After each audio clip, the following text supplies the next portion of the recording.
Guys, let us start. Okay, so today we are going to discuss about credit strategy and portfolio management. So in the first session, we will touch some basic things on what is strategy and how do you formulate credit strategies. Let us have a quick look. So before going to make credit, before going to discuss something about the credit strategy, I'd like to we will discuss certain things on accounts receivable. Like what for this credit strategy is being made. It is being made to control the account receivable, and there are certain strategies, certain policies which we make so that our account receivable is under control and we maintain a healthy debtor state, right? So that is the primary reason. Then we are going to talk about different, strategies and different credit strategies. So let us start. The first thing is account receivable. Now, as we know, it is known to all of us that what is account receivable? The balance money due to a firm for goods or services delivered or used, but not yet paid by the customer. Now, when I say this, how it is related to the banking sector or the NBFC sector, who is into lending business. Obviously, like when we take a loan, we have to repay in installments, either in installments or it is a revolving facility where we need to pay the money along with the interest on a particular date in a bullet payment kind of thing, right? You guys know what is bullet payment? You know what is bullet payment?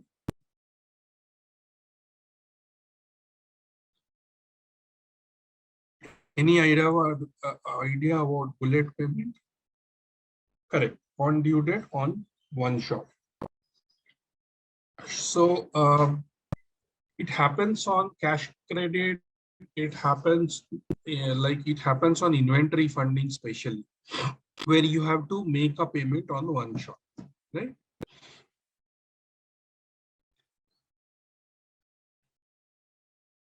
So this is a typical accounts receivable cycle where business partner maintenance, you raise your billing and invoice, credit memo process, and then you aging and dunning. Then you write up or recover or receive. So if I show it in a notepad, the stages in an easy way. One is you make a sale. Next, raise invoice, send invoice, give certain credit days, and then you collect payment. The problem is at the last stage. Up to 4 stages, it was okay. But in the last stage, when you start collecting payment or you ask for money, that is the time where a lot of trouble crops. I don't have money right now. I won't be able to make payment. Okay, all these things. Similarly, say suppose EMI 1, EMI 2, collection problem crops up. Either a first EMI check bounce or on the due date there is a default in commitment. So all these things happens. Right? Now, what is strategy? When we talk about strategy, why credit strategy needs to be made? So strategy is something which is comprised of certain things, like one is long term, another thing is something which is made should give an advantage to the organization. Next, configuration of resources. Next one is environmental challenges for which you need to make a strategy and scope of direction. Now what? The concept of giving credit and collection is there across all the industry. So it is not only in BFSI. BFSI, the credit is the main thing because the business is that you buy, I'm giving you credit to pay in installments. And that credit can go up years, 4 years, even 20 years, where you pay in parts, pay in installments. But majorly, when we make strategy, we have certain long-term perspective in mind. Now, when I say long-term, it means a certain discipline that needs to be created. If anybody has worked in FMCG industry, then also you might have seen when the distributors, they give goods to the retailers, or even manufacturer give goods to the distributors, certain credit that you make payment within 60 days, within 45 days, or even in 90 days, depending on the product and industry. So this long-term strategy is, so I will be giving credit to my customers. They will be repaying me money, and I will also be getting credit from my creditors, and I will repay them money. So this makes a complete working capital cycle. What happens, suppose you have 100 customers who becomes defaulter and all of a sudden stop paying EMI. What happens to your company? What happens to your company if everybody stops paying money? All of your customers. Your cash flow is done for a toss. Right? Your cash flow is done for a toss. Impacts your cash flow, obviously. So it can be any industry, not only in BFSI, it can be any industry. If suppose I am a manufacturer, I am selling goods to different customers and they stop paying money or their check bounce, what happens? It affects my cash flow. So I have to make a concrete strategy that no, boss, I can give you credit only for 45 days or 60 days or X amount of days. On or before that, you have to make my payment. You have to clear my payment. Otherwise, how do I run my business? How do I again procure raw material? For BFSI, what is the raw material? For lending institution, what is the raw material?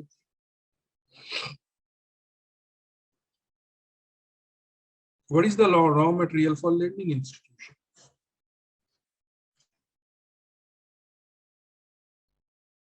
Cash, that is money. So naturally, you make a credit policy.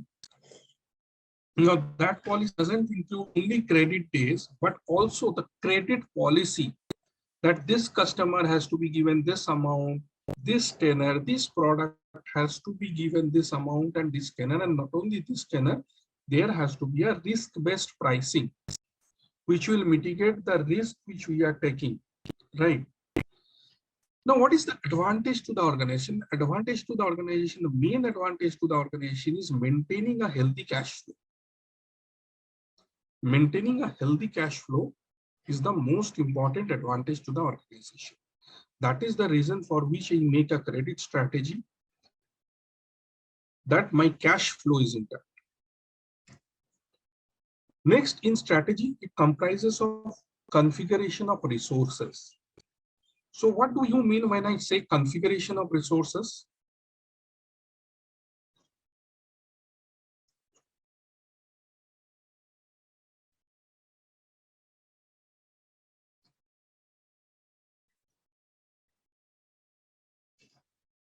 What do you mean? When I say configuration of resources, what do I mean?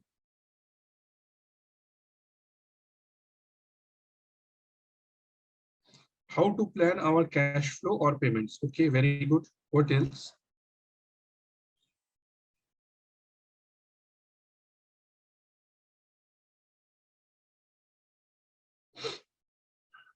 What else? So can I say borrowing, how to plan? Okay, optimal utilization, correct. Optimal utilization of capital. Now, this is very important point and it has deep-rooted meanings. When I say borrowing, utilization of capital, what does it mean? How do I utilize my capital in an optimal way?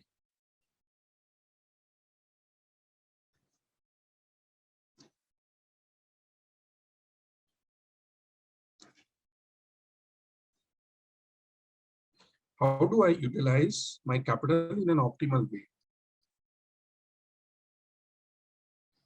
No idle money. One. Second. Next.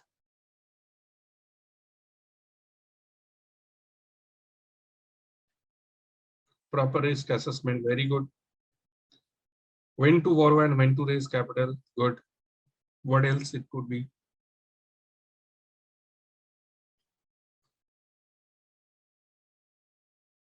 What else it could be? Okay. Now I'm going to show you something in Excel.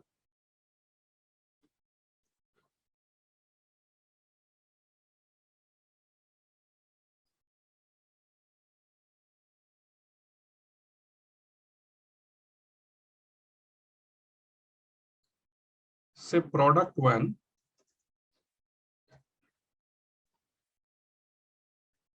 product two, and product three, right? Location one, location two, location three. This is a two-dimensional model. It can be three-dimensional as well. You can include profile also here, right? Now, I will allocate X, Y, Z for location one in product 1, 2, and 3. When I say X, Y, Z means amount. So I have a corpus of say 5,000 CR. How do I allocate? So product one is slightly risky, so I can allocate X. Product Z, product three is absolutely less risky, where I can allocate Z. So if you see, the industry trend is home loan or LAP has lower delinquency rate, and also medical equipment loans has bare minimum delinquency. Medical equipment loans have bare minimum delinquency, bare minimum. That is an observation from the industry. Doesn't mean that nobody who has taken a medical equipment has ever defaulted, but that is the minimum, right? Now, again, location wise also it is important. So you want to see that fair enough, I want to start business in Jaisalmer, which is very close to India-Pakistan border. So I want to start business only to few customers. So probably I can allocate a bare minimum amount for product one, product two, and product three, right? So this is how you allocate the money. Next one, what is most important? Well, the borrowers in medical equipments are hospitals, nursing homes, and clinics. Why they are less default? Because mostly they are doctors who are the owners of the clinic, or even they are in a business which has regular cash flow. So what happens? Medical equipments means it goes up to few crores. So if you purchase an MRI machine from GE or Siemens, so it would cost you, I think, nothing less than 2 crores. Should be around 2 crores. A good MRI machine. So what happens? It is not purchased by even a small clinic. It is purchased by a running good quality nursing home or a good multi-specialty hospital or a doctor who is running a clinic. So the chances of delinquency is very, very less. And medical industry was boom. Even in COVID, even in general time, medical is something which is the bare minimum. It's a necessity for everyone, right? So it has been observed. So ICICI probably started first. So it has been observed that medical equipment has got very, very bare minimum delinquency. Bare minimum delinquency.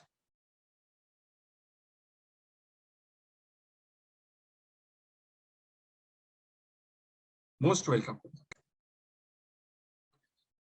So it can start from an X-ray machine of 10 lakhs, and it can goes up to MRI machines of 2 crores, 3 crores, and all these things. Other machines are also there. There are a lot of other machines. Okay. So now this is allocation of fund. What else it could be? Product wise allocation of fund, product wise and location wise allocation of fund. What else it could be? What else it could be? How do you make a credit strategy? Not only on fund and location, but what else? What are the other parameters which you will keep in mind? Come on, guys. I know yesterday was Saturday.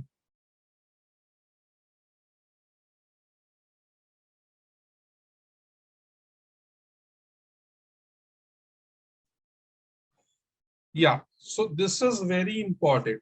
This is very important, Bharat, what you have said.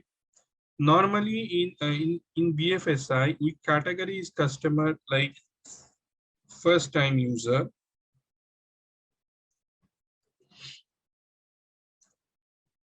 we call it as FTU, first time buyer, call it as FTP, retail, strategic, super strategic, normal connection. Now, can somebody tell me what is the difference between a first time user and a first time buyer? What is the difference between first time user and first time buyer?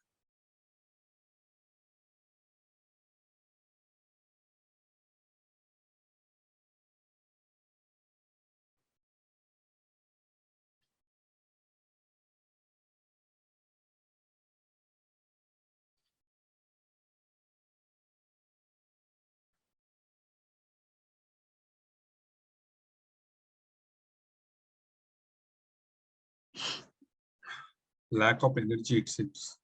Sunday morning. Yeah. Huh? So first time user, first time buyer, any wild guess will do. What is the difference? Okay. And what about first time buyer?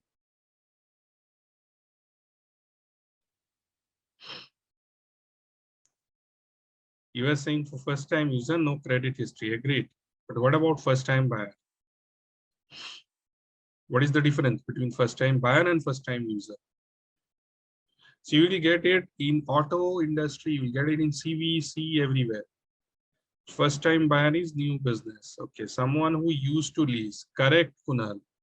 So first time buyer doesn't mean he's a first time user. So I used to take machines or equipments on rental. I have used it. Probably I have been using it for last 10 years. But I'm buying the machine or buying the equipment or the asset for the first time. I'm buying the asset for the first time. And first time user is I have never used it, which is quite risky profile. This is more risky. Never use the asset. Never used the asset. Right? So anybody from CV financing, commercial vehicle loan or construction equipment loan would know all these terms. And FTV is used the equipment, used the asset, less risky.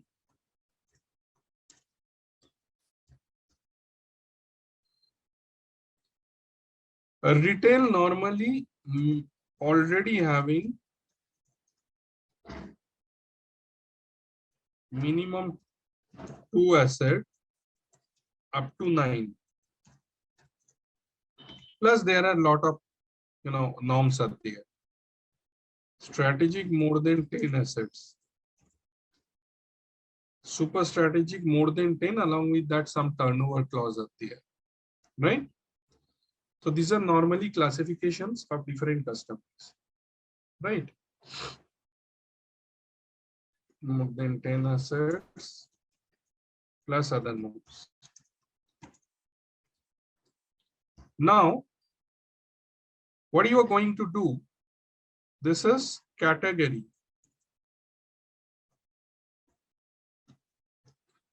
This is riskiness. Next is tenor and pricing, right?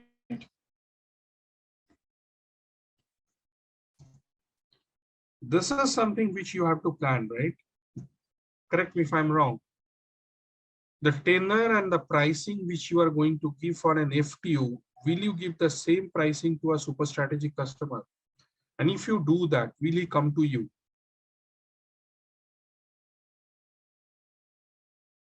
Guys, answer please.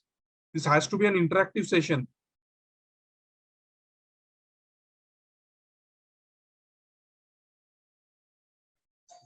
Yeah, they will not come, right? Just 1 minute, guys.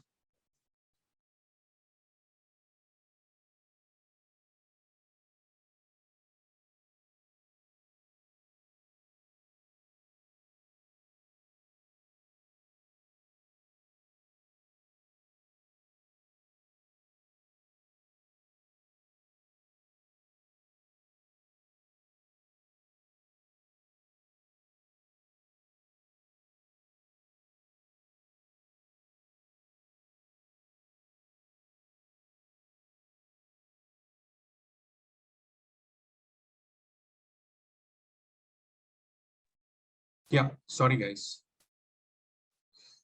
Correct. They need better service as well as lower rate of interest. Absolutely. A super strategic customer, they always need better service and a much, much lower rate of interest. Right. Now,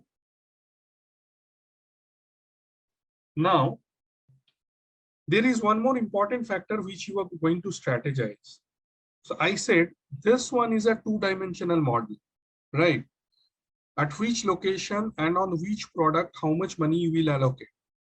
Then the other kind of categorization is your money you are allocating with product and profile.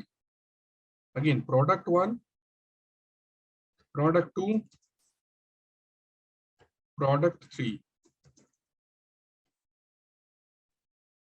Here is profile FTO, FTB, retail,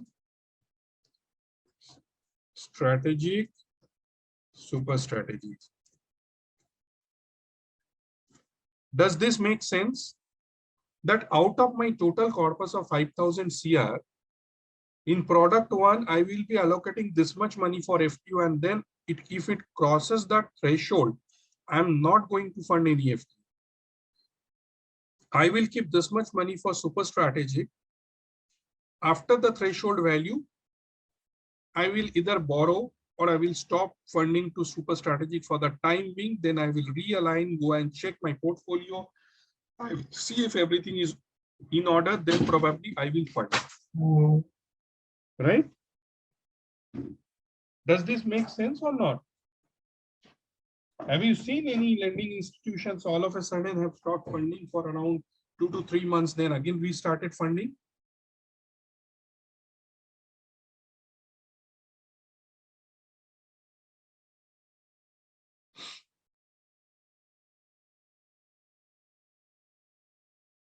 Okay.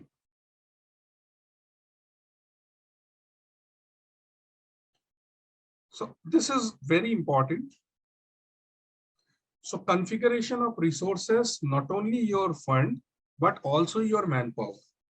Second, next one is environmental challenges. Obviously, when you allocate the fund, allocate your resources, you have to think about the environmental challenges. What are the environmental challenges? Like there are certain area which are flood prone, there are certain area which are earthquake prone, there are certain area which are something, prone to something else, natural calamity or something. Then accordingly, you will have to, allocate your fund and allocate your resources. Coming to the next and last, the scope of direction. What is your direction and what are the scope? That you need to know, that how much portfolio you want to build up in next 1 year, 3 years, 5 years kind of thing, and you will move accordingly. You will set up your branches in different places and you will set up your credit policy accordingly. Now, tell me one thing. Siemens Financial Services is a company. They are into funding of mainly medical equipments and SME equipments, right? Alternatively, Bajaj Capital is also funding SME equipments. So when I compare these two, Siemens and Bajaj, what is the difference you have observed? What is your observation?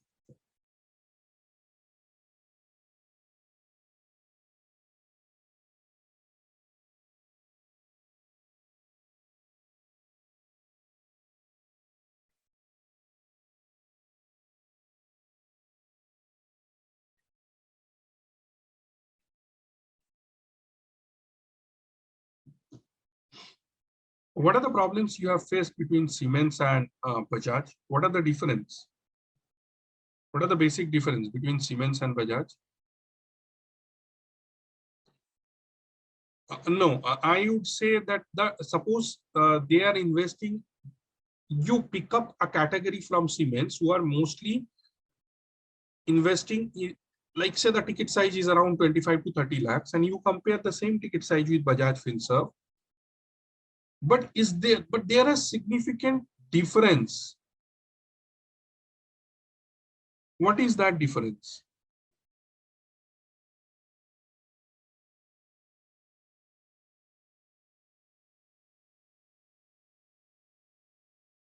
No. In terms of profiling, pricing, yes, yes, Tathagata, right, right, absolutely right. So when it comes to Bajaj Finserv, so they are slightly lenient in terms of credit policy. Their pricing is high because it's a risk-based pricing. And when it comes to Siemens, trust me, they literally, get into granular level. So we are, like I myself is into credit and lending automation. Financial analysis format we got from Siemens. And it is so granular. You won't believe it. It got into so granular level of analysis. Like automation will be a big task. That you just upload a PDF, and the kind of granularity they want to get into, the analysis they want to do with the financials, it's like, automation, definitely it is possible when you automate that financial analysis. It is a task. It is really a task. So what is your scope and what is your direction is something which you have to keep in mind.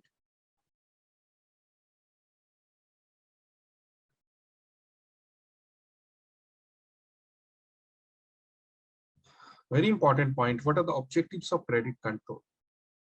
The first one is to maintain stability in the internal price level. Now, when I say stability in the internal price level, what does it mean? So companies generally, Bajaj charges higher rate of interest. Obviously, their rate of interest is comparatively higher to Siemens. But Siemens has one advantage is because they are a captive financer. So Siemens are basically captive financer in the sense they are manufacturing and they are financing their own product. Is something called captive financer. So they get a kind of, you can say, subvention and special subventions. So that way they are getting, benefit while maintaining a lower ROI. But again, their profiling is very strong, right? So the advantage is when I am manufacturing the product, I get certain kind of subvention. Do you guys understand the concept of subvention? Otherwise, I'll explain because this is very much important in making credit strategy. Subvention, let me explain. Sure. So subvention is basically, say an asset is priced at $1 lakh for an example, right? So the customer needs a funding of $80,000, right? There are two financiers. One is, say for an example, Tata Capital.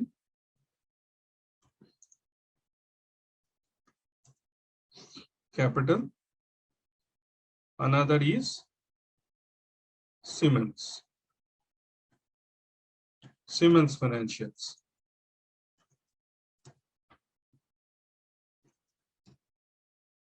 Right. Now, Siemens, the machine is manufactured again by Siemens. It's a group company. So naturally there is a preference. So what happens? Once Siemens finance this amount, they give 2% of the finance amount as subvention to Siemens Financial Services. So Siemens Financial Services, whatever amount they finance, they get a certain percentage from the manufacturing. So this is the manufacturing and this is the financial partner. So this 2% is a big amount and which helps them to increase the IRR and lower the rate of interest. Because their net cash flow is not 80,000. 80,000 minus 2%, right? For the Tata Capital being a non-captive financer, this 2% might not be there. How do finance companies increase IRR? So you have to fund at say 11%, but your flat rate has to be lower because customer is not bothered about what is your internal rate of return. Customer is bothered about what rate of return, what rate I am paying, right? So the way is either you take subvention from manufacturer or you take more credit days from the manufacturer, right?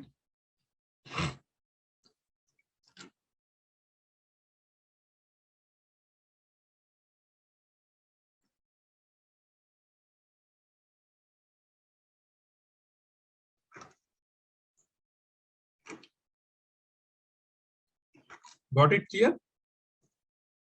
Understood? What is subvention? Right? Now to maintain the stability of internal price level. So you can maintain stability by either you. So what happens when I talk about the IRR? Following things you can do. You can increase rate of interest. You can increase the rate of interest. You can take subvention from manufacturer or dealer. You can take more credit days, right?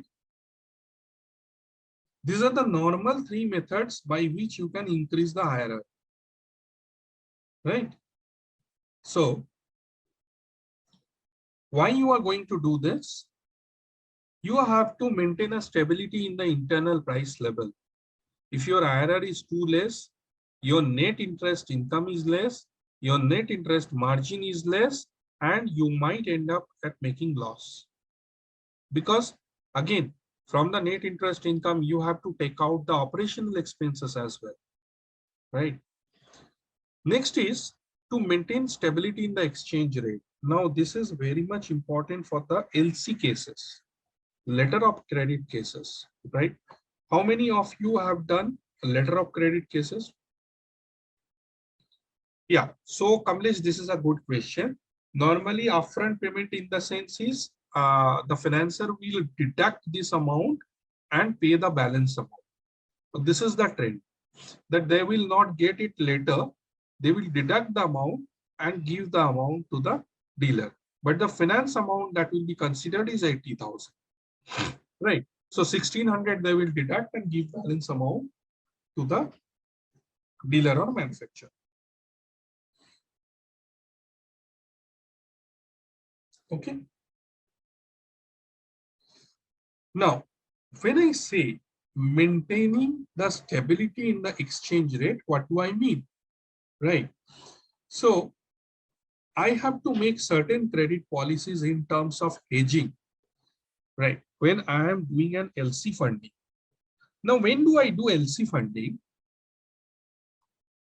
When there is a funding for an imported assets.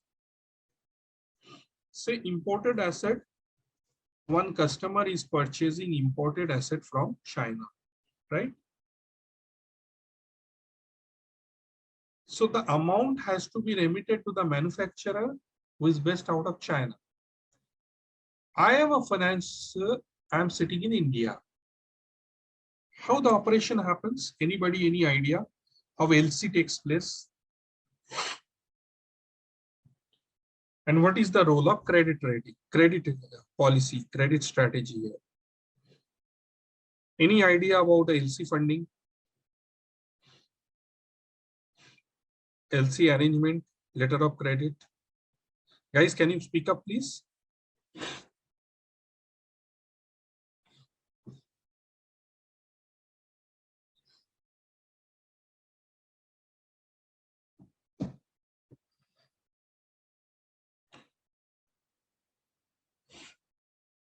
Achha. So what happens?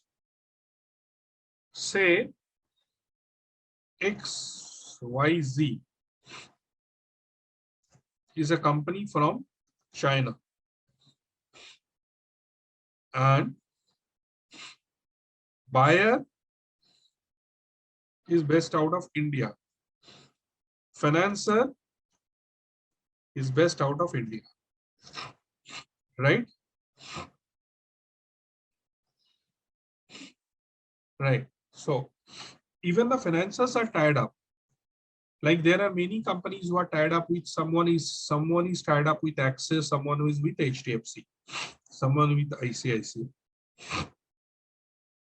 Right. So what happens? The buyer says, my financer will pay you money. XYZ company says, I don't trust you. I don't know who is your financer. You are in India. How do I recover my money? At that time, what happens? An agreement takes place, right? That is called letter of credit. So one XIZ has a Bank of China. Say he has Bank of China. The buyer and the financer has, say, Standard Chartered, right? Say we have Standard Chartered, right? Now what happens? What is the next step?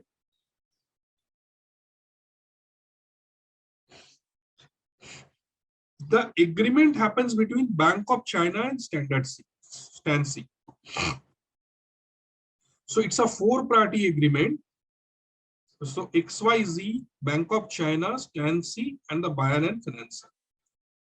Everybody will come to an agreement. The financer, Stancy, Bank of China, XYZ, and the buyer.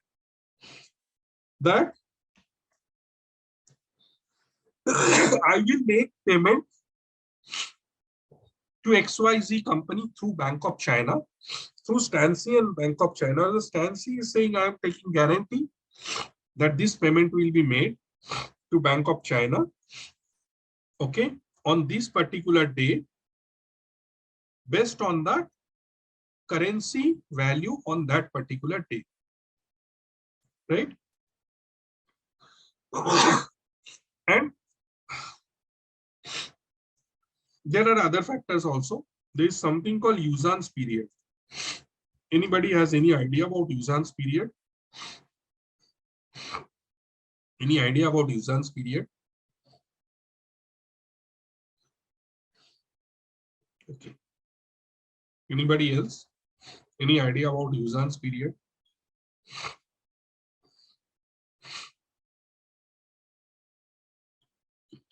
Say the transaction took place on 5th of June.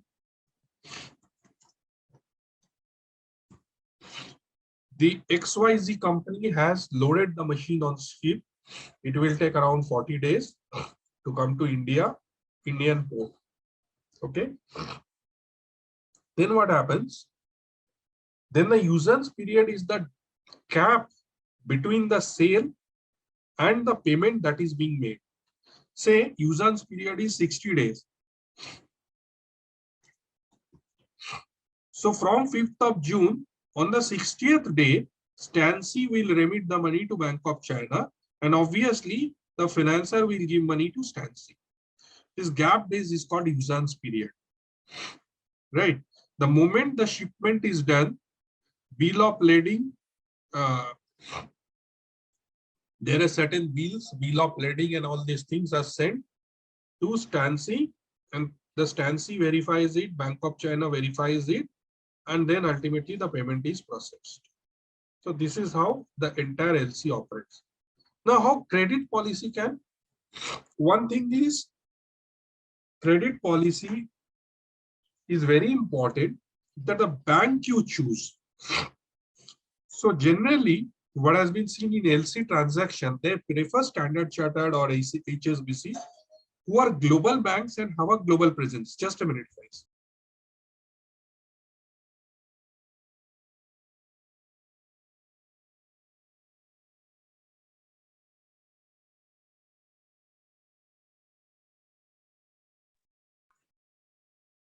Yeah. So global presence, why they are looking for a global presence? Because the globally present banks have at least one or two branch in their country also. Right. That is the main reason. This is the first aspect of the credit from the credit point of view. Second aspect is when it comes to the currency fluctuation. So the day on which you have to make payment, probably the currency fluctuates and you need to pay more amount which you planned for. So how to mitigate that? You mitigate that by hedging. And customer is ready to pay a premium for hedging.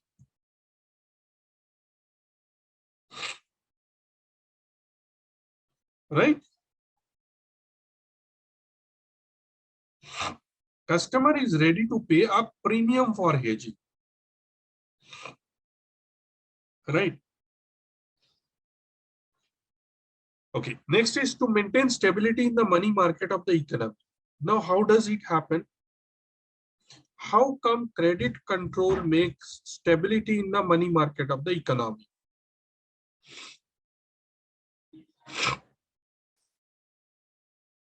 How does it happen?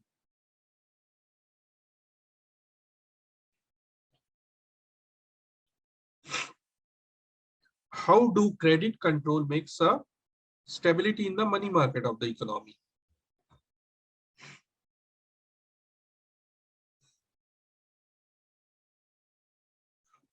So this is one reported by RBI. Second,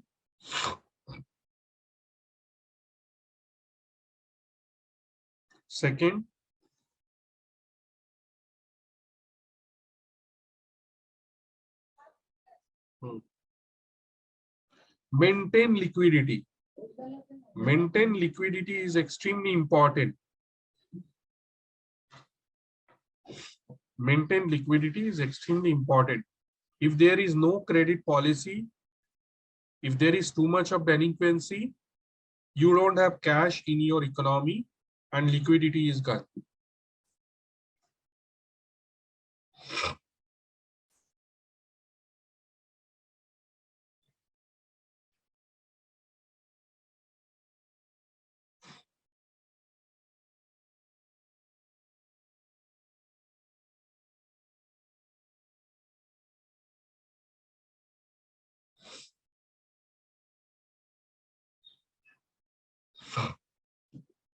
Okay.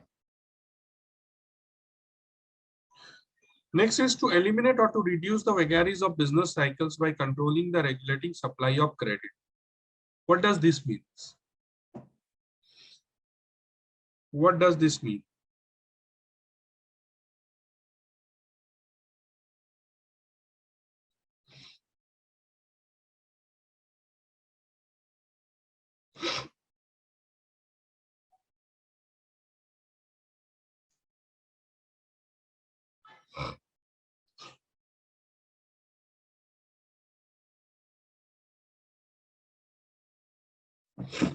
Guys, nobody is ready to, participate in the discussion. It seems like Sunday.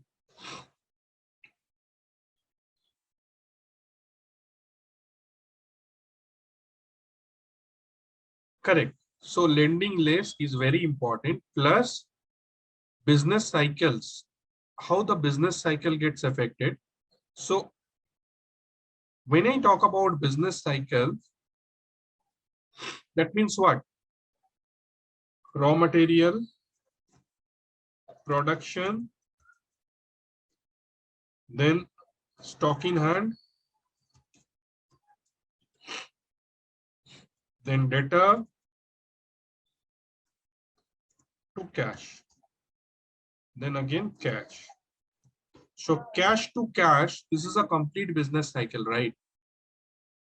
When it can happen, when there is a proper flow of money to the system, like you are able to purchase raw material, you have adequate cash credit or cash in hand, and again you are able to recover cash from the debtors, that again comes in. This entire thing, entire ball gets rolling only when there is liquidity in the market. If there is no liquidity in the market, then obviously what happens? This entire business cycle gets affected.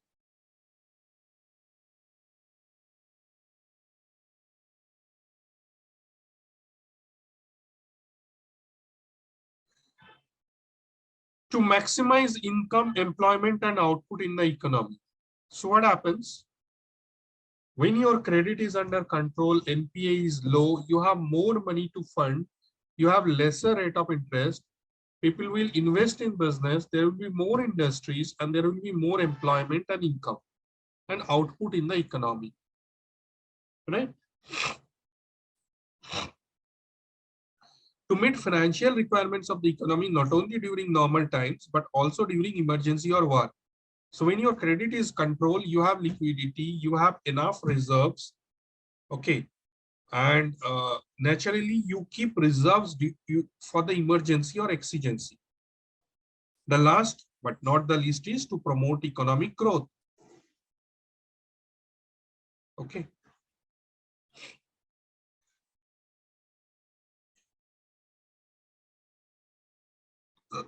These are some key components of risk strategy. Please go through it.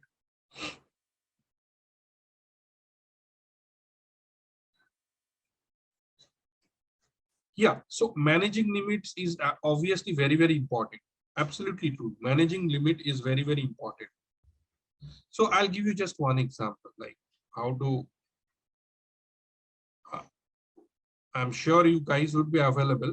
Do you know how working capital limit is set? How working capital limit is set by bank?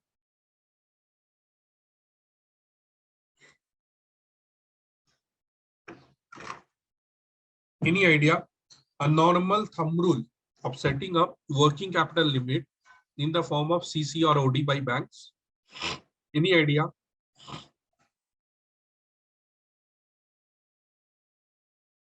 Hello, I'm not talking to the wall.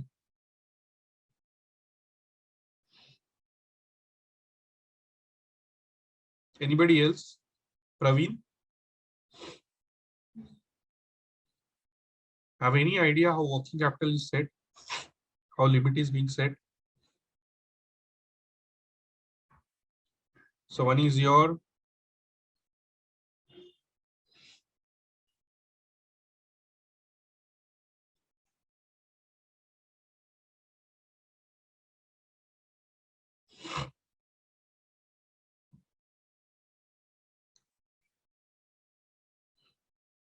debtor day. Another is your creditors day.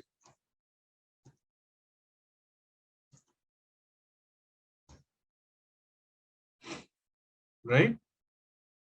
These two are major factors. These two are major factors for calculating working capital limit cycle, calculating working capital cycle, right?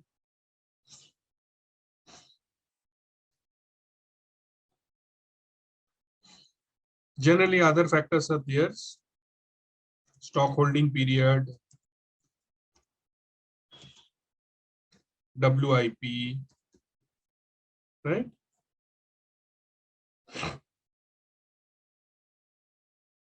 So what happens normally if I say it is A, B, C, and D, then the formula is A plus C plus D minus B.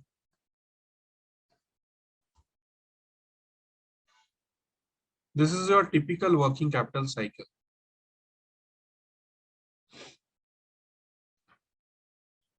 Any problem in understanding this concept? This is how we determine that this is the working capital cycle of a business. Any problem in understanding this?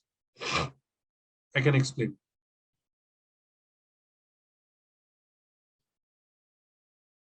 Right. Okay.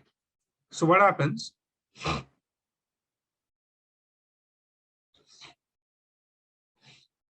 I can recover from my client in 30 days. Right. My stock holding period is say 10 days. My work in progress is say 5 days.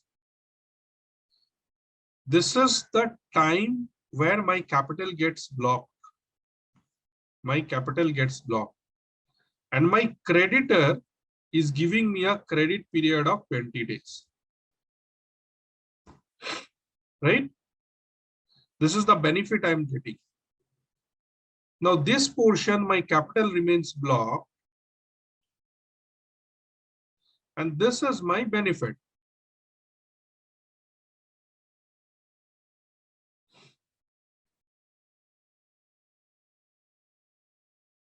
So I'm explaining, Abhijit.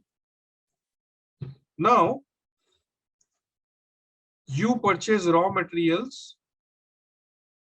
So my cash gets converted to raw materials.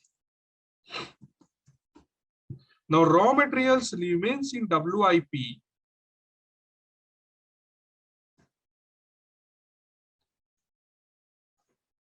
for 10 days.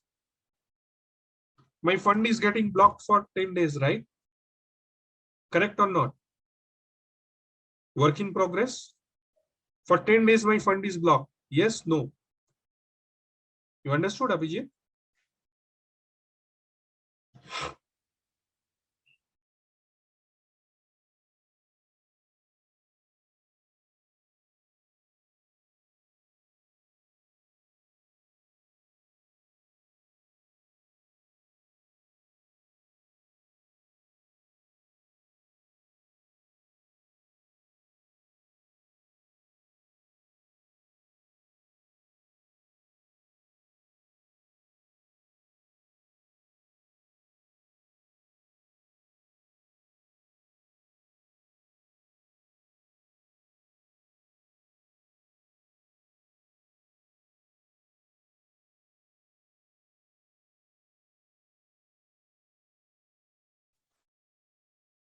Okay.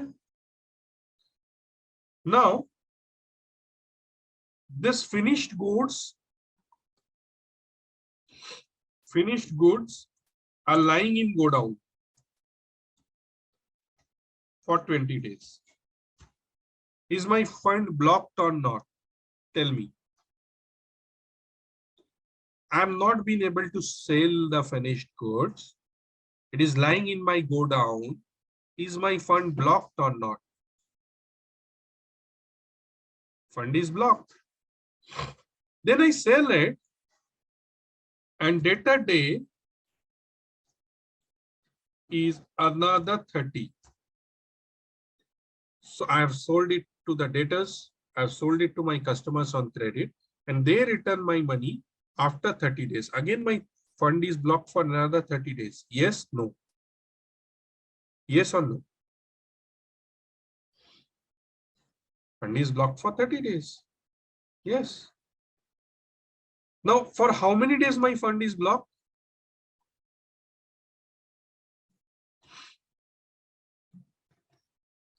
My fund is blocked for 60 days.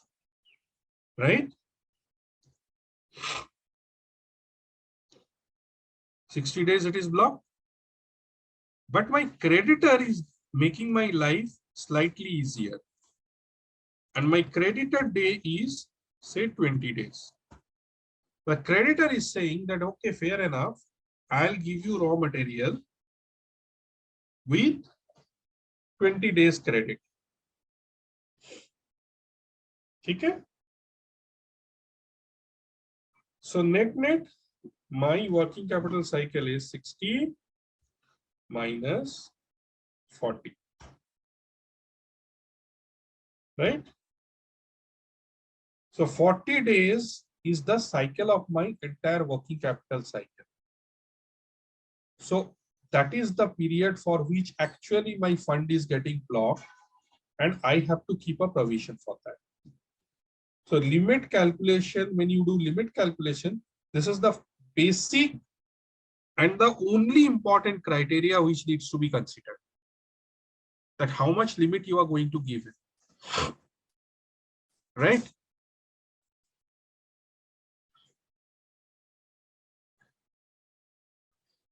Is that clear? Is that clear? Okay.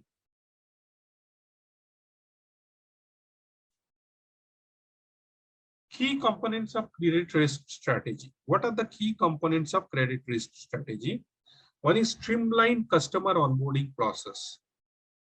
So when I say streamlined customer onboarding process, what does it mean?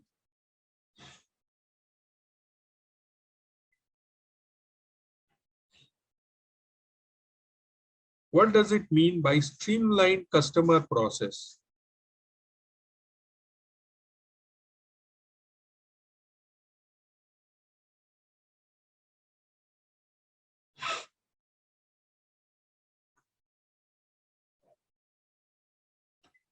What do we do exactly? What are the activities when we onboard a customer?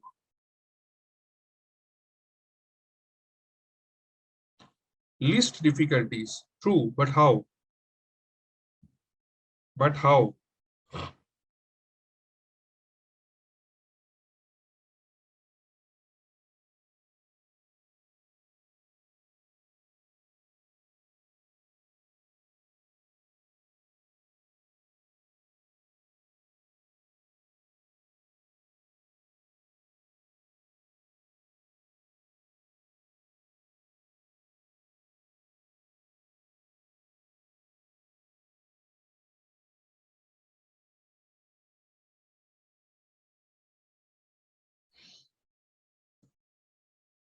Yeah, so digital process, whatever do you either you do it digitally or you do it manually. What are the things which we do? One is filtering, right? Suppose we have 100 customers in a particular locality. I want to give personal loan. Do I go to everybody? Do I go to everybody? I don't go to everybody. Suppose a person who doesn't do anything is an unemployed guy. Do you go and give him personal loan? You don't, right? So one filter is income range. Next filter is, when I do filtering, the first one is income range. Second one is negative area, right? These are the two major filters. Then collect data. What kind of data? Is PAN, is Aadhaar. Okay. These are the two major data which we collect, right? Then you check bureau, right? The first thing, sorry, before bureau, you do dedupe. What is dedupe? We discussed that you check in your existing system whether this customer had ever come for a loan or not, whether your customer existing, whether the person is an existing customer or not. Now, dedupe can have two outcomes. One is your existing customer with a good repayment. Another is he's a non-existing customer.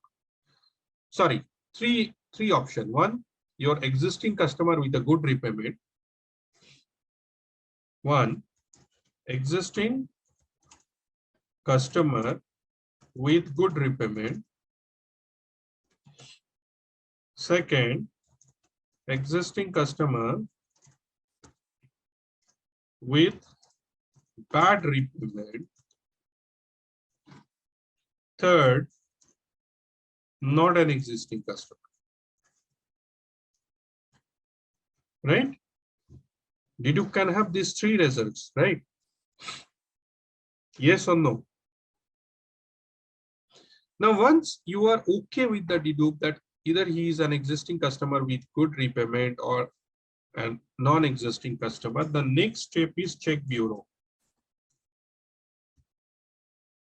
Now you can do everything digitally. So during dedupe check is you get the customer data, you send it to your LMS by API, and you fetch the dedupe.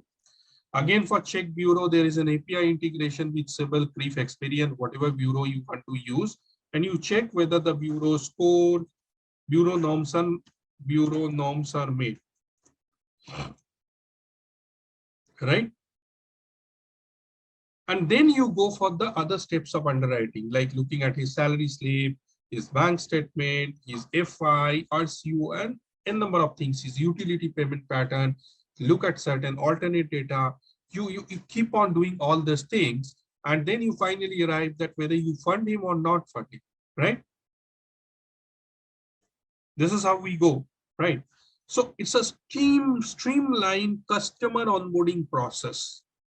When you have a credit risk strategy that, yeah, this is my strategy and this is my flow chart, that I'll be doing this first, secondly, I'll do this, thirdly, I'll do that, and this has to be my credit norms. Accordingly, if the customer fits into, then I onboard him. So it's a properly streamlined onboarding process, right?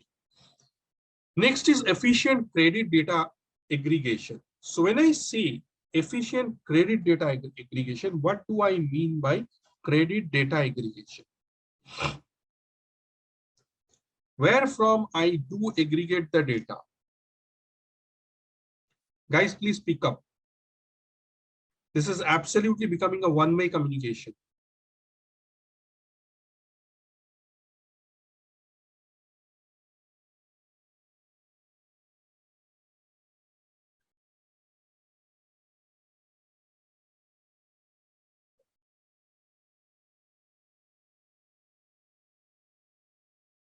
Through report systems, etc. Okay, what reports?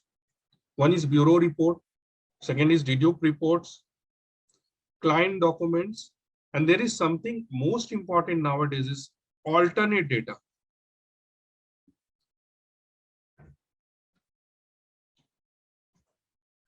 Alternate data. What do you mean by alternate data? GST, ITR, balance sheet, all of these things.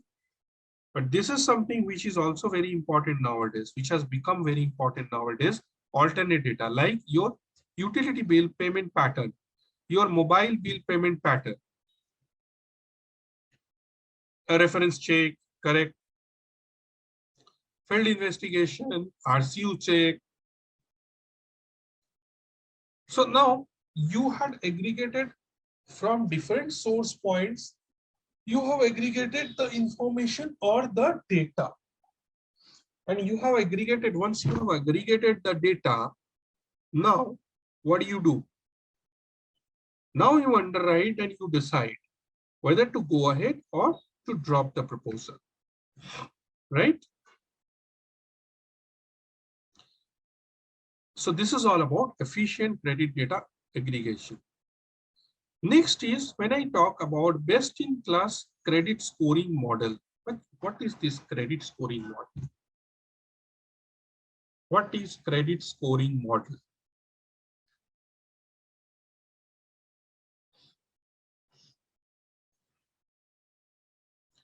Guys, what is credit scoring model?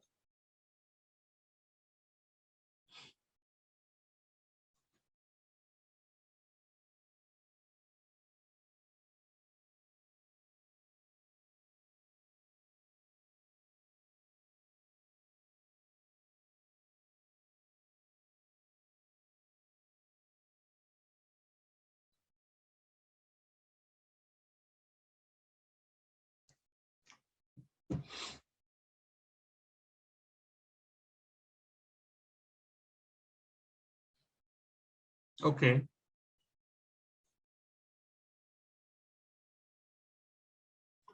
So you remember, guys, we had created a model for sovereign rating yesterday. We took certain parameters, like we took certain parameters. So similarly, when we conduct a credit scoring model, no, not only credit bureaus, it can be multiple. Why bureaus only? So one thing is, suppose you check stability. So general में you keep profession. In profession, it can be salaried, self-employed professional or self-employed non-professional. And based on that, you give a score, say 5, 10, 15 kind of thing. I'm sorry, this has to be formatted to numbers.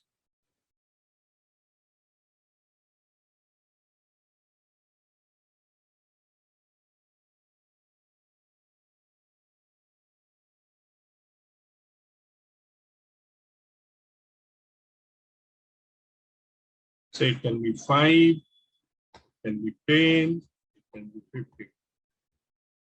It's by default coming in date.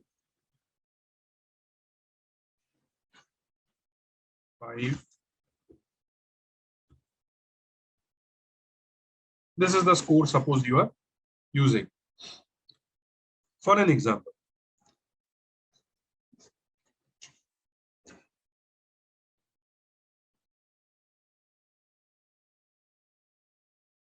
right? Next is number of family members.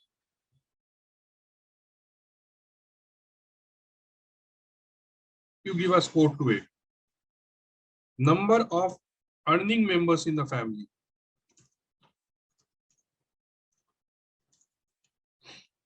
Family. Again, you give a score to it. Right? Next is stability. When you say stability, resistability. Resistability means first whether it is owned or rented. For owned, say you give a score of 10. For rented, you give a score of 5. For an example, right? Next is how many times the borrower, how many times he has changed resi in last 2 years. You keep some people are there who keeps on changing their flat when they are staying in there. Not a good sign, right?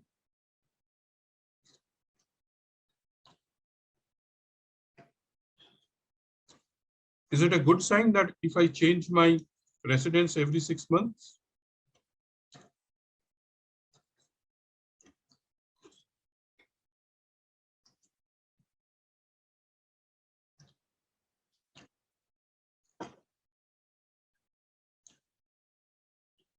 Right? Next is probably you look at the locality, negative area, yes, no, right? Negative area, yes, no. Feedback from neighbors, good or bad. Next, I'm going to say banking. Banking may, you are saying average credit, average balance, inward check bounce, inward check return, outward check return,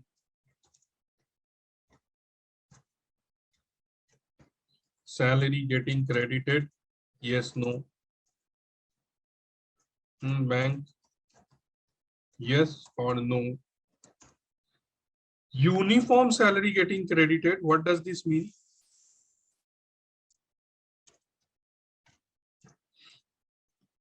Credited, yes or no? What does this mean? Uniform salary getting credited. Continuity of job, correct.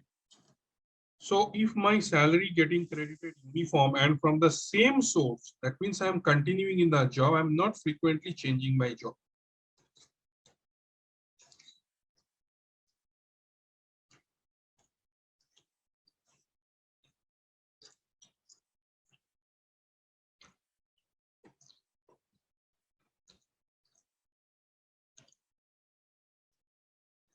Yeah, fixed and variable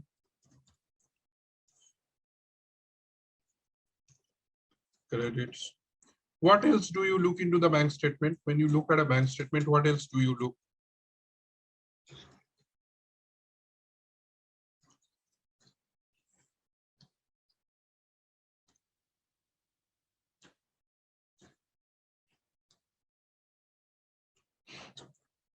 Correct. So EMI debit, utility bills debit, debit. You check this, right? Yeah. Check bounce charge, late payment charge,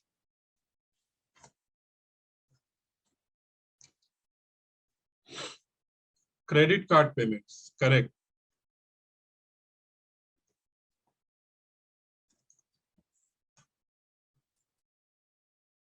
What else? Slightly out of box.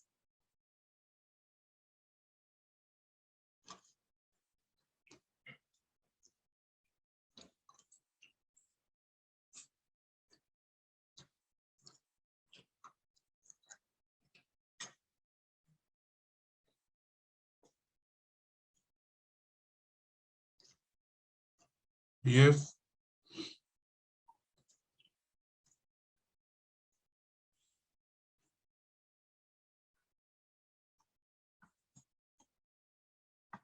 Right. Right. Period when the balance is low.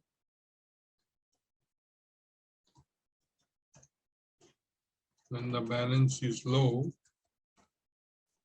Next. So how much inflow is utilized immediately and what is the amount left? Very good. So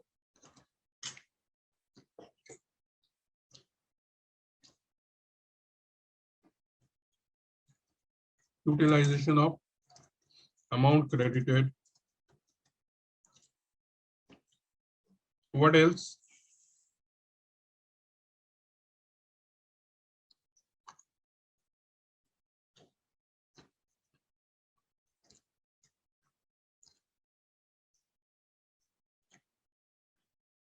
What else? Slightly out of the box.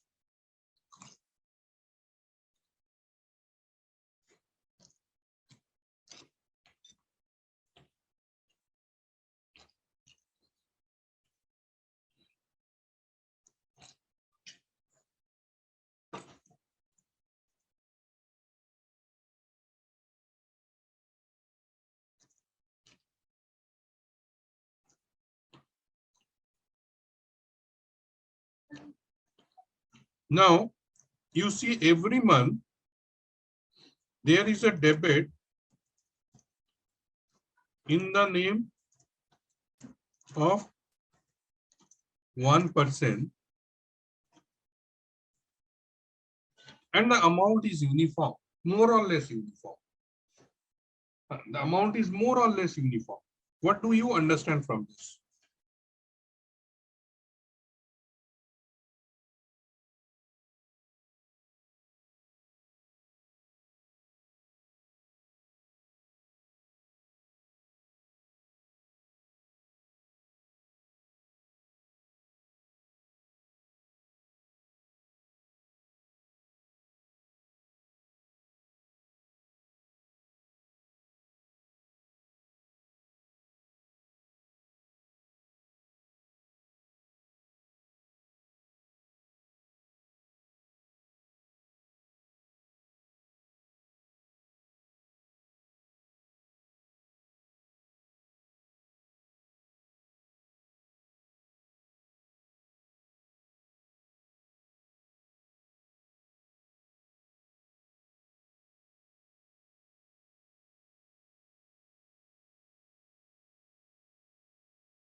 self-transaction, investment through other account,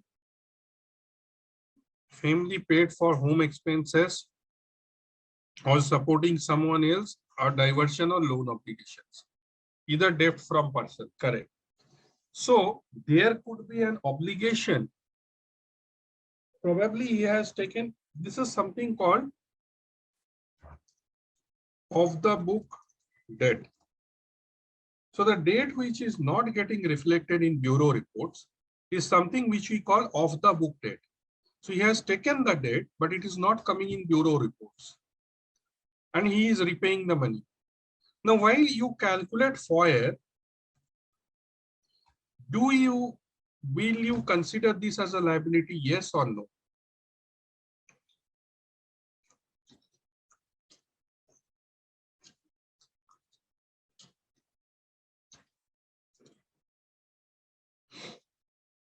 Obviously, this is a liability which he has to give every month, right? Next important is, if he is a non-salaried, then obviously financials. Financials we will look at PL account, balance sheet, cash flow, and ratios, right? Next is you will see GST, very important. Sale proceeds, input tax credit, right?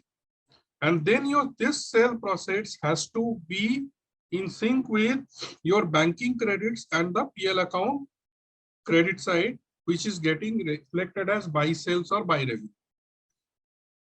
That is what we call as triangulation, right? Apart from that, other bureau reports and everything which you will consider, and then finally you will get it to underwrite, right? So this is how for everything you give a score, and finally you arrive at a score. Say for an example, the total score is 100 and the borrower secured obtained score is 85. You said yes. And if you make a cutoff, say a cutoff is 60. Cutoff is 60. Right?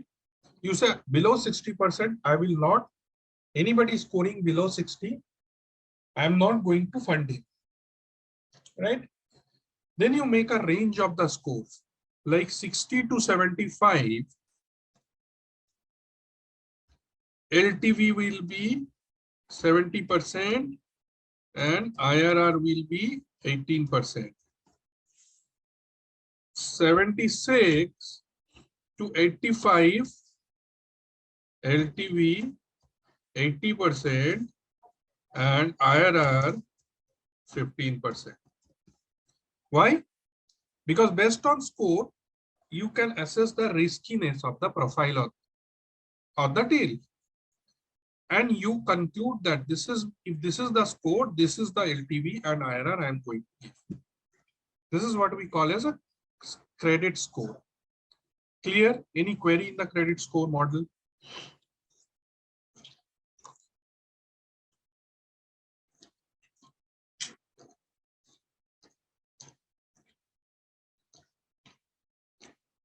Kamlesh, it is not LPV, it is LTV. That is loan to value.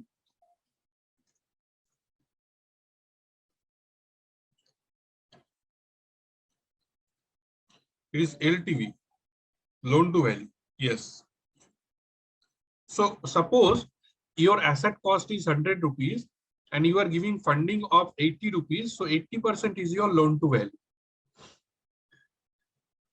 It's a simple ratio, nothing complex. My loan amount is 80 and my value of the asset is 100. So simple 80 by 100 converted to percentage.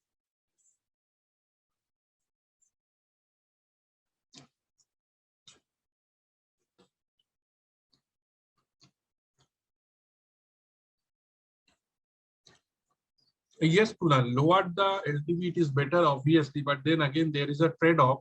You have to look at competition. You cannot lose business as well. So obviously, 50% is better. You are much secured, but there should not be business loss as well.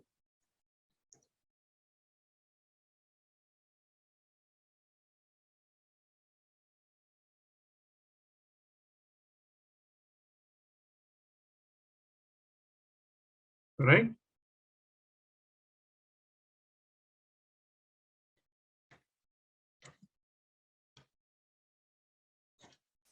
Yeah, for lender, always lower LTV is better.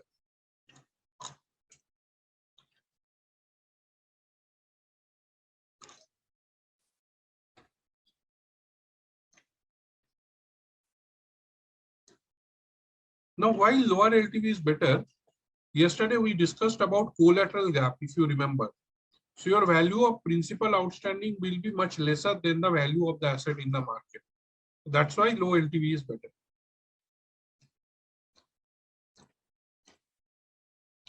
Okay. Next is standardized approval workflows. So like you have made a workflow, like for an example, it will go from this stage to this stage. Like a standardized workflow. So I'll first get data, check the dedupe, then check bureau, then TVR, that is tele-verification, FI, RCU, underwriting. This underwriting includes everything, analysis of all the statements. Then sanction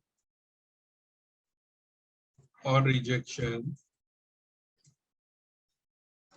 Then post-sanction documents.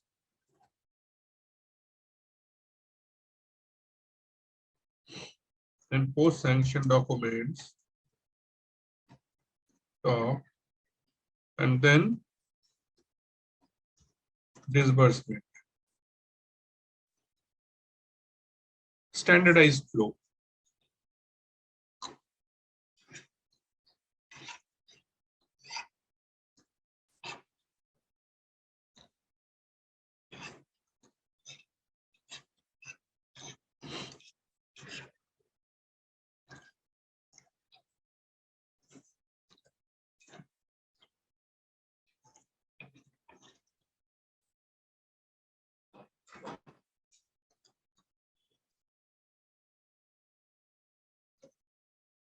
Dedupe is checking whether the customer is your internal customer or not. You need to check whether the customer is your existing customer or not. If he is an existing customer, there can be two situations. One is existing customer with a bad repayment or existing customer with a good repayment. So if the customer is an existing customer with a bad repayment, at this stage only you reject.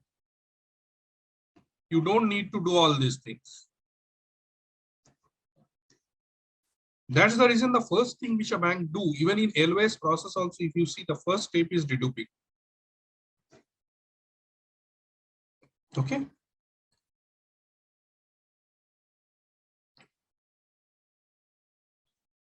Next is periodic credit review. Sorry, periodic credit review. Periodic credit review means it's a risk analysis of your portfolio, how the portfolio is performing. One second, guys.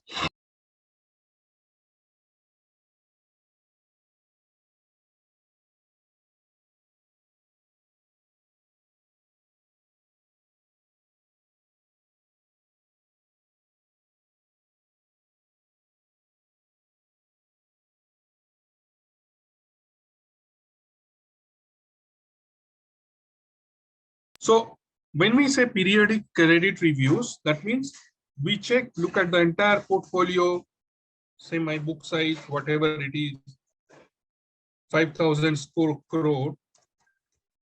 One is number of customers are 500. Then the first thing is number of non-delinquent, 0 DPD. Number of 30 DPD, number of 60 plus DPD, and number of 90 plus DPD, number of write-off cases,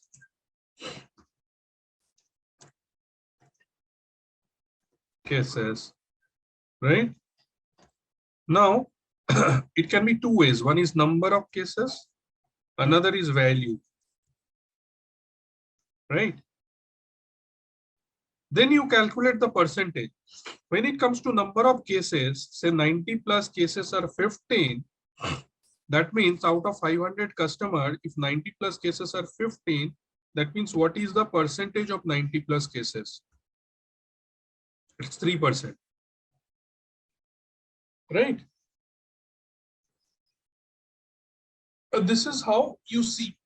Now, a deep diving to this is, you break these 15 cases to regions and profiles. Let's say 15 cases, out of which 5 are from East, 2 are from North,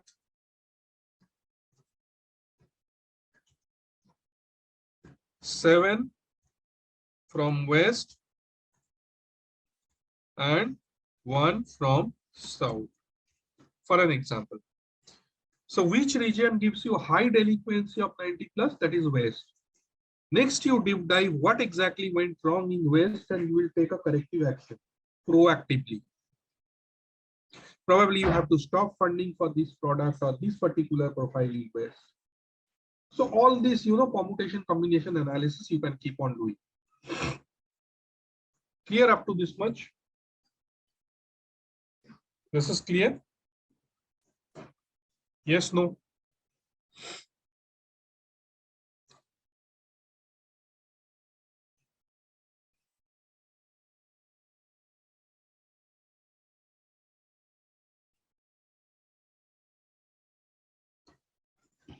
See, credit risk management has the following strategies like credit-based pricing, inserting covenants. So inserting covenants means you guys should be able to answer this. There are a lot of guys who are from investment banking and this, that. What do you mean by inserting covenants?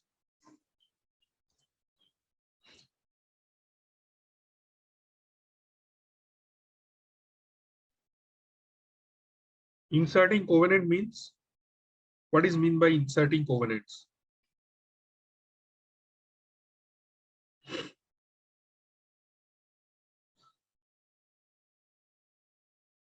Hello. So risk check, correct. Risk check.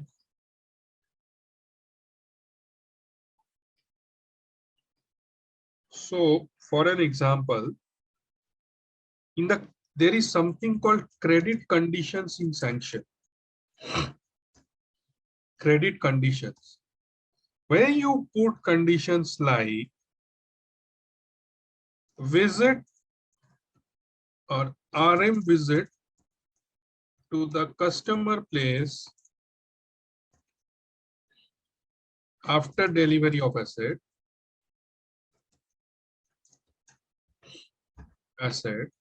sales to monitor the account, sorry, account for first 6 months.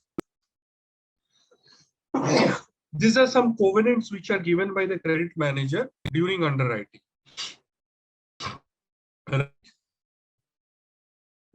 That you need to have certain checks and balances even after.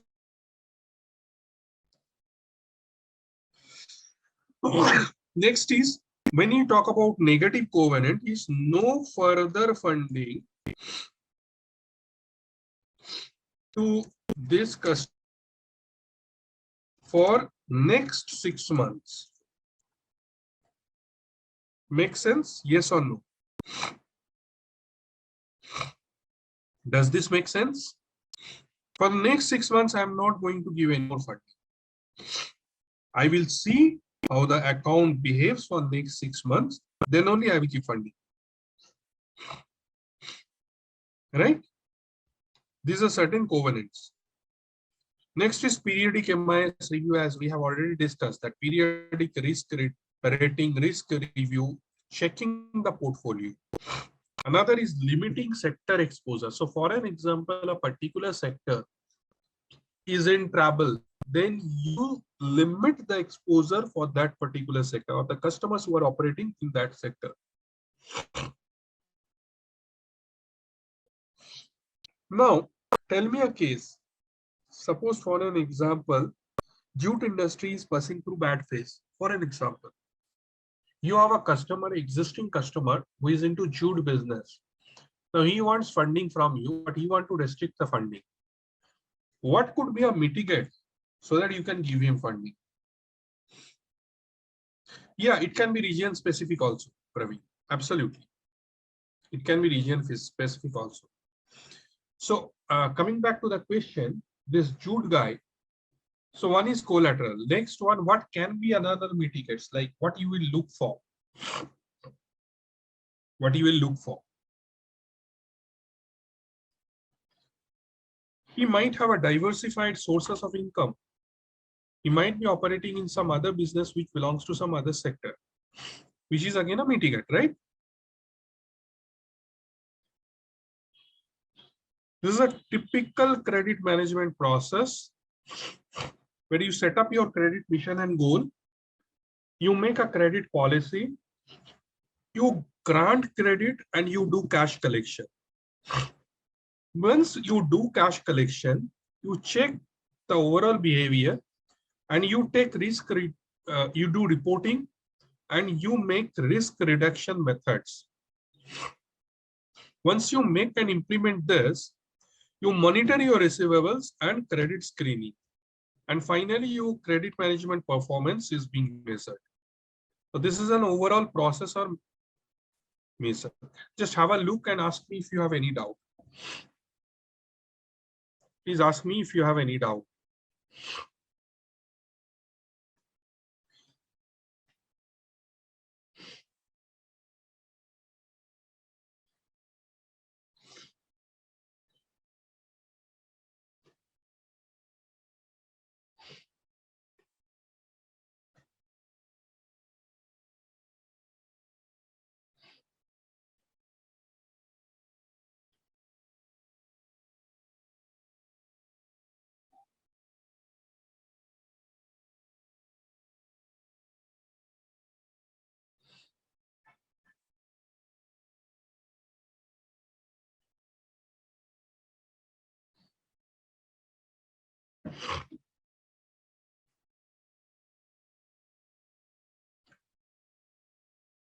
Correct. This is pretty much way it is done, just that in IB it's daily monitoring, right? Absolutely.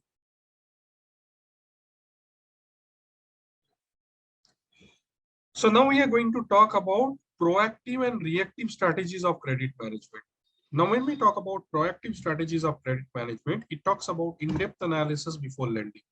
So this point, I don't need to elaborate much. We do in-depth analysis. We check the bureau reports, this, that, alternate data source and all. Right? Then we do financial analysis. We understand the business model. Why it is important to understand business model and not only trust on the financials and the papers. Why it is important to understand the business model.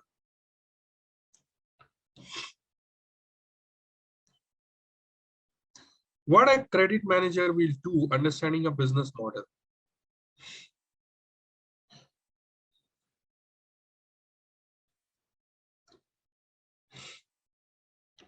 Correct. How the funding will be used and how he will income, how his income will be, how he will earn. These are the two factors which you get to know when you understand the business model. And a real picture. True, you get a real picture, right? Next is understanding the cash flow. Obviously, especially when you are in MSME business. Say you are in MSME lending business where you are lending a a thela wala kind of thing. You are lending around 25,000. So they don't have, neither they have ITR, no, not, they don't have GST also, nothing. How do you go ahead? You have to understand his cash flow. For small business, there is something called Kacha Khata, which they maintain regular transactions. So you have to take a photocopy of that and you have to analyze that what are the daily cash flows, what are the daily expenses, what is the daily residual, from where he will pay the EMI. This is how it is. For a big customer, you get a cash flow statement, right? So understanding cash flow of a business is very important. PL account gives you figures which are in accrued, but cash flow will give you a picture of real cash in hand, right? Next is understand the ability. How do I do that? I analyze the bank statement, I analyze the financials, I analyze the earning potential, right? Work in hand, everything, understand the intention from my past records, understand the liquidity, looking at the kind of liquid ratios and the kind of liquid assets I am having. Tailor-made repayment structure. What is this? So I talked about this one on a particular day. What is tailor-made repayment structure?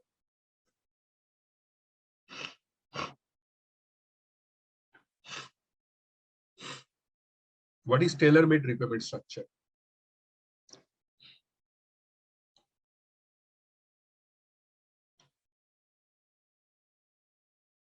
Customized as per needs and based on the cyclicality of the business and seasonality, right?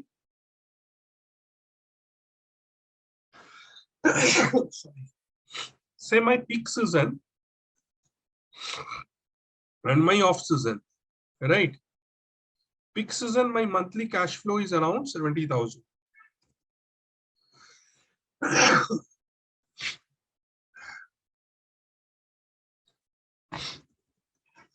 And in my off season, my monthly cash flow is 40,000. Now, if I make an uniform EMI of 50,000, I'll be able to serve in the peak season, but I'll be a defaulter in the off season. Right? Peak season EMI high and off season EMI. This is called structured repayment. So there's a proactiveness you show during credit underwriting that my system should be well enough to accommodate this structured repayment so that there is no problem. The customer doesn't become a delinquent customer even during off season. Right? That is the reason for which if you see agri loan, crop loans, they have a quarterly repayment. Even in farm equipments, they have a quarterly repayment.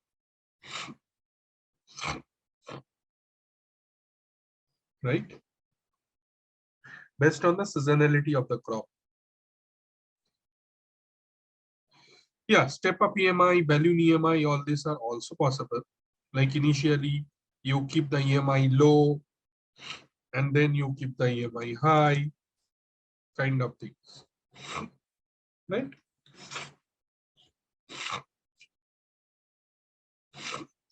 Next, there are some reactive strategies. So once a case has become delinquent, then you have to take strategies which are reactive in nature. So it is not proactive. Now you cannot do anything proactive. What are those? One is aggressive follow-up on telephone, that sir, your check has got bounced, your EC has got bounced. Sending letter of follow-up. Counseling the client, very important. It's not that initially you will take an aggressive method. You will counsel the client and understand what exactly his problem is. Issuing section 138 for check bouncing and sending legal notice. Sending the collection employee to borrower's office or residence, but that too also in a decent manner. Remember, this has become very, very important currently. You cannot, your collection executive cannot be very rude to the customer. They can ask money. Next is, whenever collection call is made, it has to be made in the office timing. From 9:30 to 6:30 is the mandated time mentioned by RBI. Yes, the Mahindra case, correct. Mahindra case where a lady was murdered, actually. She was smashed to death. You're talking about that event, like the tractor collection guy? Yeah. So now what has happened is, like, if the customer wants, yes, if the customer wants, they can sue you, they can sue a financer, they can take it to RBI ombudsman and make sure that the collection executive is put behind bars. Second thing is arbitration or legal action. You can always do legal action in a decent legal way, not in an illegal way. Those days are gone that you pick up your phone and start threatening the customer, right? Those days are gone. Abhi, that doesn't work nowadays. Next is issuing Section 9 to repossess the asset. Now, what is Section 9? Section 9 is an order given by court which will facilitate you to get police protection even if you repossess the vehicle or the repossess the asset. So even the local police station, from the local police station, they will accompany you and getting the asset repossessed. Right?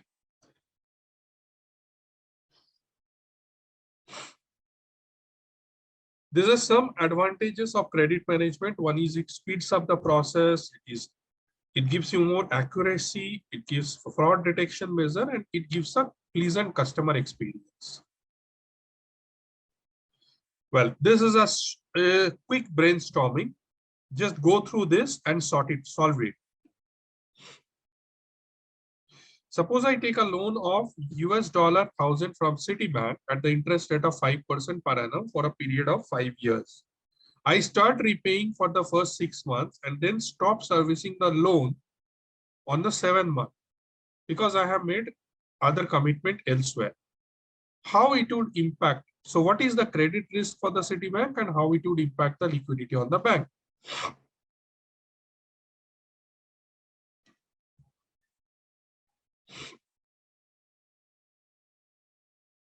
Yes, absolutely, Tanmay. Fraud detection models are used. Now quickly solve this. Quickly solve this problem.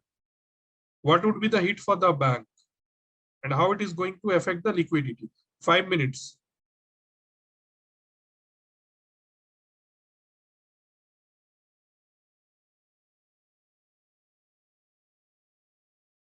Remember, he has paid for the first 6 months. From the 7th month onwards, he has stopped paying. Boss, quantify this. Give me the tentative amount that is a loss for Citibank.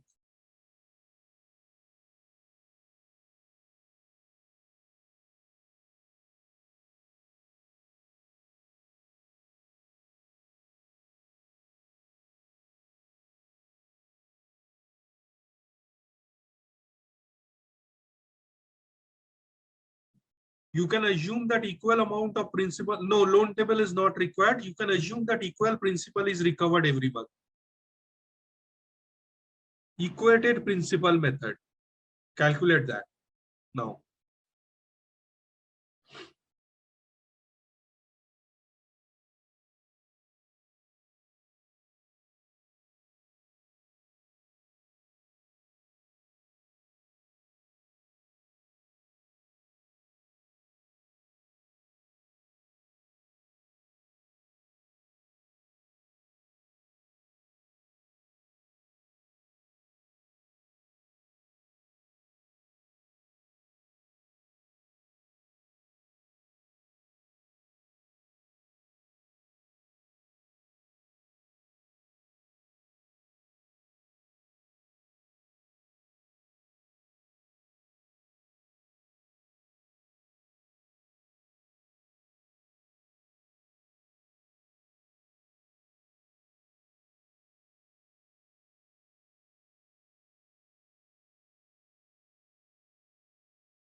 Okay.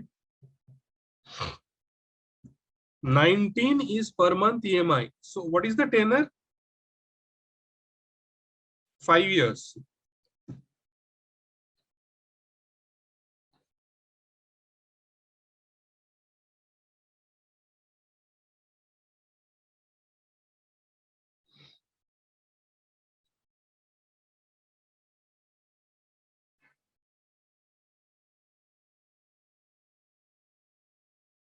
No, 19 is not the tentative EMI because it is equated principal.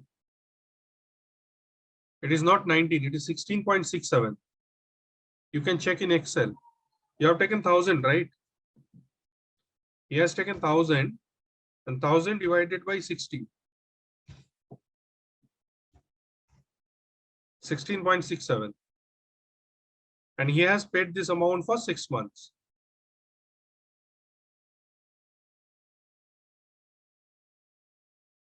Now, what is the principal hit for the bank? It's very simple. Correct. So 900 is the principal hit for the bank, right? How it would impact liquidity of the bank? Because obviously 900 is gone. That's how it is going to affect the liquidity of the bank.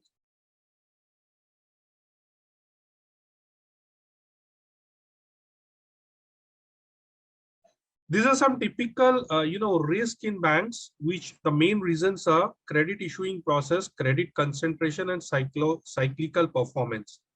Now, when I say credit concentration, what does it mean? So, Kunal, we have said that it is equated principal. Equated principal means the principal gets recovered equally. It is not, then you charge interest on that, right? Now, once you do that, it is no longer an EMI. It becomes a monthly installment. It will not be an equated monthly installment because you are charging interest on the principal outstanding. Yeah.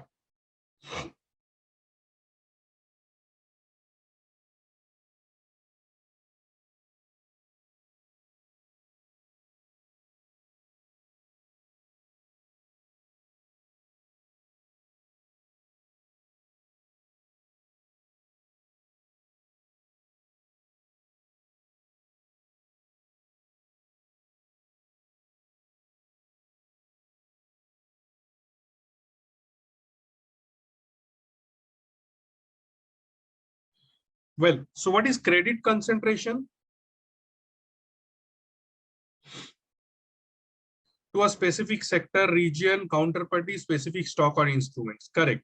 Credit issuing process means when there is a loophole in the entire credit process. And when we talk about cyclical performance, it means because of the seasonality of the business, your cash is getting affected. Credit risk for the bank should be the same as macro point as well. I didn't get your question, Kunal. Could you just elaborate it? What exactly you want to say?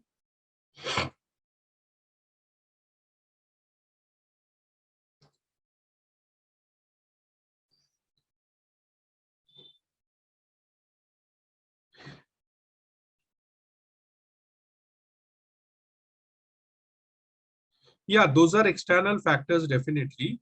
Now, it can affect the cyclical performance as well, right? It can affect your cash flow. So once there is a slowdown, there is a cyclical performance issue, right?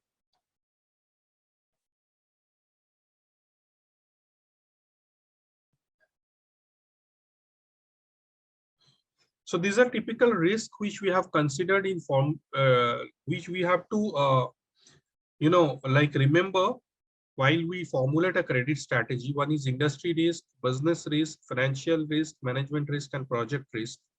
So every industry has certain risks, certain lag periods, certain time, uptime and downtime, which we have to keep in mind. The business risk is not only the industry risk, but also the risk specific to this business or the business operator also. When we talk about financial risk, we look at the financial and understand whether he is highly leveraged, whether his working capital cycle is too long or not. So what do we mean by management risk? What is management risk?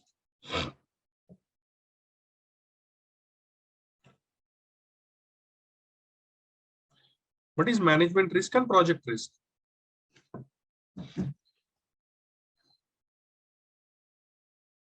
So weak corporate governance. Yes, weak corporate governance obviously is a management risk, right?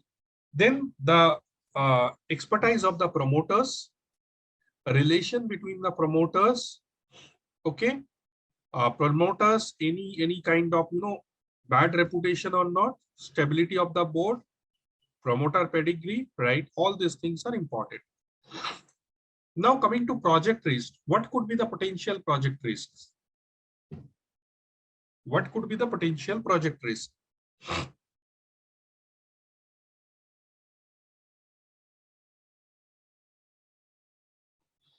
The potential project risk could be an environmental risk or government rules. Suppose yes, government approval. Suppose you are funding an infra company who is making road in northeastern region of country. Now there could be, potential risk from the environment, potential risk from the forest department not giving approval. There could be localite issue. There could be political issues. So all these things will hamper your project, and your project cash flow will not, your project will not start generating cash flow at a desired time, right? Raw material availability for a particular location in the project, it definitely is a project risk. Okay. What else?